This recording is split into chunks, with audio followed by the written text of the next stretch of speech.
एक भोंदू रहता था, पर वो इतना सीधा था कि सब प्यार से उसको भोंदू ही बुलाते थे। गायों की सेवा करता था और जिस आश्रम में रहता था वहाँ के गुरुदेव शाम को प्रवचन करते थे तो सबसे पीछे बैठ के सुनता था। भोंदू को लगता था गुरुजी जो बोल रहे हैं ये बिल्कुल सत्य है, इसमें कोई झूठ नहीं है। एक दिन गुरुजी प्रवचन करते हुए बोले, यमुना के पल्ली पार भंडीर वन में ठाकुर जी गैया चराने आए। भंडीर वन का नाम सुनते भोंदू खान खड़े हो गए। भंडीर वन तो मिल जाता हूँ गैया लेके, मुझे तो कभी मिले नहीं वहाँ पे। अरे मुंह में ही कमी होगी, मुंह में ही सामर्थ्य नहीं होगी उनको देखने की, मैं ही नहीं देख पाए होंगे, वो तो आते होंगे वहाँ पे, मुझे ना देखे होंगे। भोंदू ने पहली बार जिज्ञासा करी, गुरुदेव ठाकुर जी दिखते कैसे? तो गुरुदेव भी हंस, अच्छा भोंदू पूछा है, बैठ जाओ बताते हैं। मोर मुकुट पहनते हैं ठाकुर जी, और बोले दो कान है लेकिन कुंडल एक ही पहनते हैं। ठाकुर जी ऐसे पुष्प तोड़ के कान के ऊपर लगा लेते हैं, दोनों कानों में एक ही कुंडल को फेर फेर के पहनते। ठाकुर जी पीली पीताम्बरी, ऐसे ठाकुर जी पीली पहनते, पीली पीताम्बरी। माला कैसे पहनते हैं? ठाकुर जी ऐसी पहनते हैं पूरी पैरों तक जाए। ये देखो गुरु जी कह रहे हैं तो निश्चित है भंडीर वन में आते हैं ठाकुर जी। भोंदू अपनी गैया लेकर के भंडीर वन पहुंच गया। गैया चल रही थी, अब भोंदू ढूंढ रहा है, कभी वृक्ष के नीचे जाके देखे, कभी कहीं देखे, कभी ढूंढे कहीं से चंदन की सुगंधी आ जाए। गुरुजी बता रहे थे उनमें से चंदन की सुगंधी आती है, क्या पता कन्हैया यही कहीं है। इतने भाव से, इतने प्रेम से और इतने भोलेपन से ढूंढने लगा ठाकुर जी को, और ठाकुर जी नहीं मिलते ना तो अपने आप को ही कोसता, मुंह में योग्यता ना होगी, यही मारे ना मिल रहे, ठाकुर जी तो यही है। गुरु जी की बात गलत नहीं है, ठाकुर जी तो यही है। उसके उस सहज भाव पर, उसके उस सरल भोंदूपने पर ठाकुर जी रीझ गए। और इतने में ही भोंदू हताश निराश उदास बैठा था, खुद को कोस रहा था, मुंह में योग्यता ना है, मुंह ठाकुर जी मिलना है रहे। इतने में ही देखा सामने से असंख्य गायों का झुंड आ रहा है, और भोंदू ने जैसे उन गायों को देखा, ऐसी गाय कभी देखी नहीं, अलग गाय, सींग चमक रहे हैं, सींगों के ऊपर के भाग में सोने चांदी मड़े हुए हैं, ऐसी ऐसी सुंदर सुंदर तंदुरुस्त गैया। तभी देख रहा है भोंदू, पीताम्बरी पहनी है, गले में वैजंती माला धारण की है, सिर पर पाग पहनी है, एक कान में कुंडल है, मंद मंद मुस्कुरा करके दतुइयां दिखा रहे हैं, कटाक्ष नेत्रों से कभी इधर देख रहे हैं कभी उधर देख रहे हैं, अपनी वेणु को कमर में कस करके गैयाओं के गले में गलवैयां डाल करके श्याम सुंदर भोंदू की तरफ चलते हुए आ रहे हैं। ये दृश्य देख करके हाथ पांव कांपने लगे भोंदू के। उसको लगा मेरे पास तो आएंगे ही नहीं है, वहीं से मुड़ जाएंगे, अब मैं उनके पास जाके उनको असहज नहीं करूंगा, यहीं से देख लूं, यहीं से प्रणाम कर लूं। लेकिन जैसे जैसे प्रणाम करके ऊपर देखता ठाकुर जी और पास आ गए। जैसे ही ठाकुर जी आकर के बैठे, भोंदू के पास शब्द नहीं है, हाथ पैर कंपित हो रहे हैं, उसको सूझ ही नहीं रहा करूं क्या मैं, इनके लिए क्या बिछाऊं, कहां बैठाऊं। ठाकुर जी ने अपने आप ही भोंदू के गले में हाथ डाली, अरे तेरा नाम कहा है?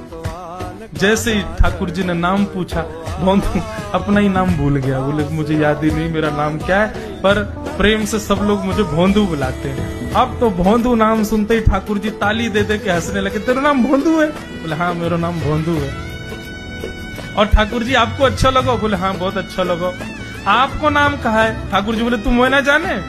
बोले जानू तो ना हूं, लेकिन गुरुजी ने जैसा रूप बताया वैसा ये आपको, तो आप कहीं नंदनंदन तो नहीं हो?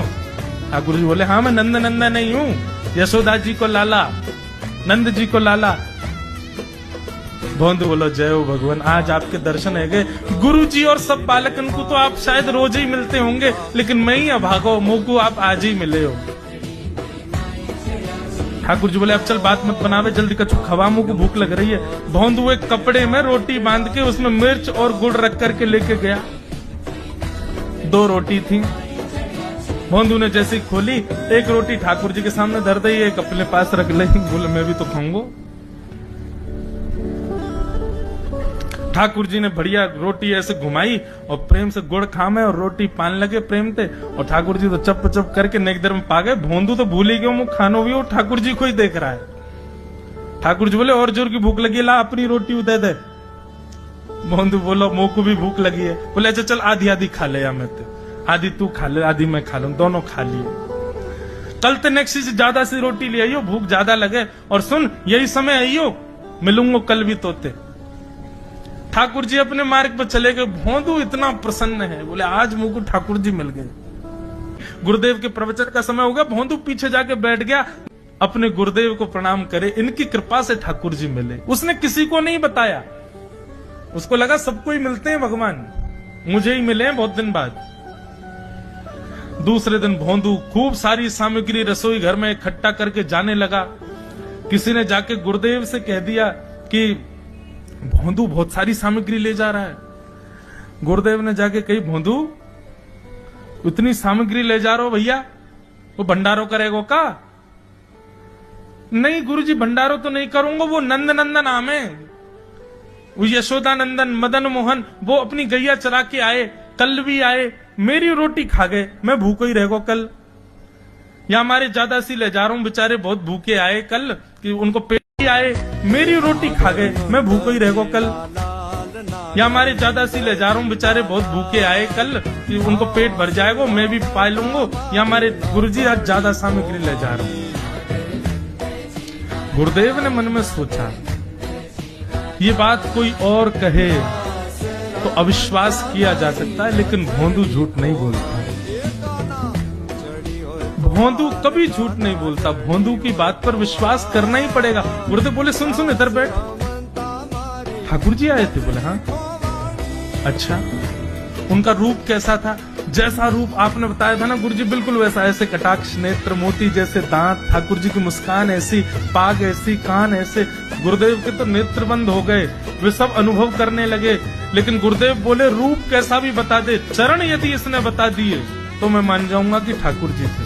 अच्छा, तूने चरण देखे? बोले हाँ गुरुजी, मैंने चरण देखे। चरण कैसे थे? ठाकुर जी के चरण जब वो चल करके आगे बढ़ते हैं ना, तो चिन्ह बन जाते हैं। कहीं ध्वजा बनी थी, कहीं शंख बना था, कहीं कुछ बना था, और उनके जो नखून है ना, उनमें से ऐसा लगता है मानो जैसे कोमल का पराग हो, कमल का पराग हो। और चरणों का रंग कैसा, जैसे मानो जैसे गुरुदेव कमल होता है ना, कमल की आकृति, ऐसे ठाकुर जी के चरण। जब चरण का यथावत वर्णन भोंदू ने कर दिया, गुरुदेव समझ गए, बोले निश्चित ठाकुर जी आते। नहीं तो भोंदू कहां जाने, इतनी बुद्धि नहीं है उस पे कि वो इतना सब कुछ ढूंढ धाड़ के मुझे बताए। भोंदू एक काम करेगा? बोले हाँ। ठाकुर जी आएंगे तो तेरे सखा बन गए? बोले हाँ।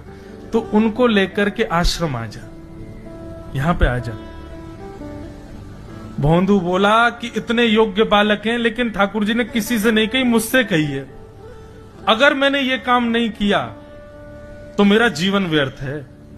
भोंदू को लगा ठाकुर जी सबसे ही मिलते हैं, गुरुजी किसी से भी कह के बुलवा लेते, मुझको काम दिया। भोंदू ने तो उसको अपने हृदय में ले लिया, अब ये काम मुझे करना है। बोले गुरुजी मैं वचन दे के जा रहा हूं, ठाकुर जी को मैं लेके आऊंगा। जा बेटा। भोंदू वन में चला गया। अब तो उसको मिलने की भी एक्साइटमेंट नहीं है, और कोई उसके मन में भाव ही नहीं है, उसको ये है बस ठाकुर जी को मैं ले जाऊं। जाकर के बैठा, ठाकुर जी अपनी गैया चराते भये, बढ़िया सुंदर एक डंडा पर हाथ टांगे भये।